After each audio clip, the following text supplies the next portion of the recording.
quelque chose en plus qui fait que on sait qu'on va en ramasser plein la gueule. Donc il y a déjà une préparation psychologique. Mais ce qu'on va connaître, je le résume toujours avec 2 titres de films, c'est La Guerre du Feu et Mad Max. Guerre du Feu pour le côté brutal, vraiment à l'image préhistorique, et Mad Max pour la folie et les moyens techniques. Oui, c'est guerre, c'est les magasins qui vont être pillés, les magasins alimentaires, les massacres, les viols, les assassinats en tout genre. L'homme est un loup pour l'homme. Et là, croyez-moi, les droits de l'homme, ils vont pas peser lourd. Là, vraiment, on va voir la nature humaine dans toute son horreur. C'est-à-dire que, mis à part quelques personnes qui resteront encore civilisées dans leur comportement, malheur aux malades, aux faibles, à ceux qui ne courent pas, qui ont des problèmes de santé.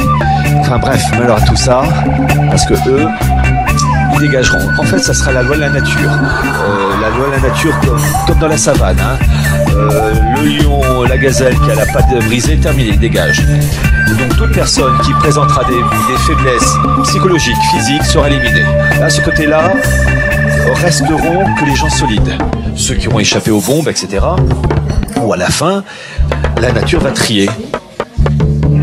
C'est triste à dire, mais c'est comme ça. Quand votre entourage vous écoute, comment ils réagissent?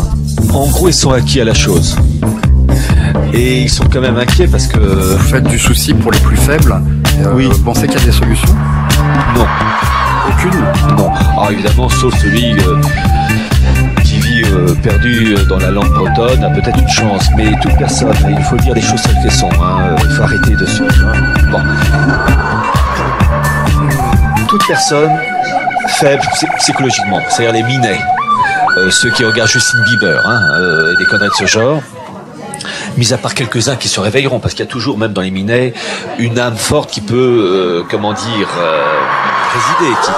qui fait que face à l'épreuve, la personne se réveille. Mais mis à part ces quelques personnes, ça va être l'effondrement. Ceux qui sont habitués à se droguer, terminé. Ceux qui sont habitués à picoler, terminé. Ceux qui sont fragiles, ils vont s'écrouler, sangloter, seront éliminés. Tout simplement. Voilà.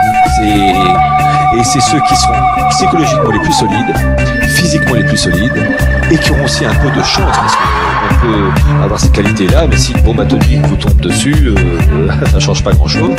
Mais si vous avez un peu de chance, vous avez une chance de durer. Pour le reste, ils dégageront. Vous pensez qu'on est dans une phase de l'histoire comparable, voire même pire? À l'époque que nous vivons, et nous sommes qu'au début, est extraordinaire.